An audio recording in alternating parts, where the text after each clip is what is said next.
because it wasn't having a lot of fun. They were losing a bunch. So I whispered in her ear a little secret. And the secret's good for us all to know. And maybe you already know this. I had good role models. My parents had a business when I was a kid. And my dad was in the landscaping business, landscape contracting. And he always seemed to know everything about everything when it came to that field. He never got himself in a situation that he didn't know exactly how things were put together. I remember one time asking him, how do you know all this stuff? How are you an expert in so many different facets? He says, well, I messed up a bunch. I said, what? That wasn't the answer I was expecting.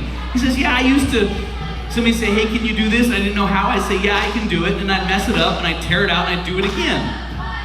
The second round, I mastered it. Because I goofed it all up, and then I got to do the process again. The stuff I did right, I got to do right twice. The stuff I did wrong, I got to fix it, and I didn't make that same mistake again. Now I can do this, and I can do that, and I can do this, and I'm gonna do that. But the first time I did it was not my best, and I got to redo it, right? And it cost me money, so I was motivated to learn.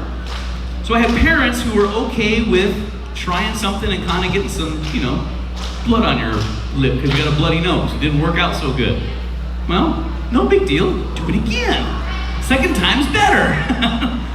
Here I am as a martial artist. If this isn't the martial arts life, you mess up. You get a bloody nose, you get a split lip. You dust yourself off and you try again. You go to a tournament, you're nervous. Of course you're nervous. It's your first tournament. Everybody in the tournament who's first time, they're as nervous as you. And you go in there and you do it and it stinks. You have a bad experience. Guess what? Everybody's first tournament's a bad experience. Guess what? The person who wins first place, it wasn't their first time probably. They probably had their first time a year ago and it stunk for them. You gotta get the first one out of the way, right? And you get to the second one. The second one's always a little better, a little better, a little better.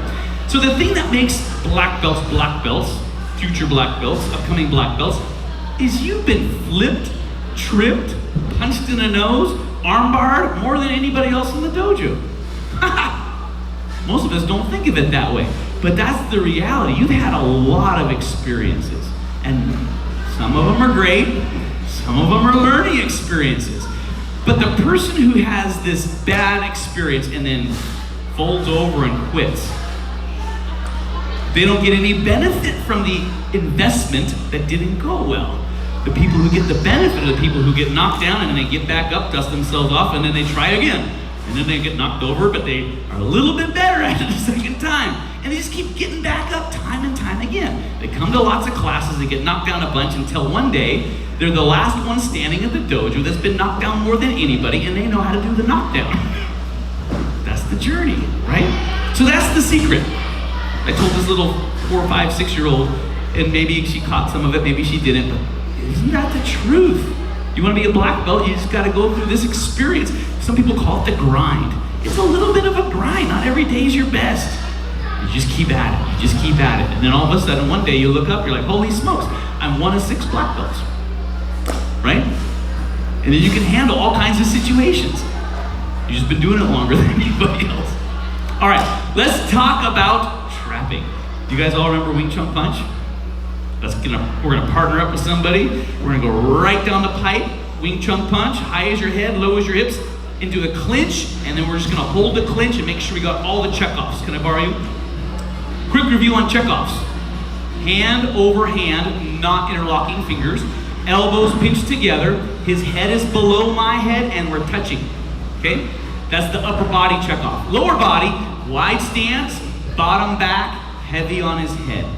Bottom back so he cannot grab my hips. Okay, let's team up, let's practice Wing Chun Punch to clinch. Hajime.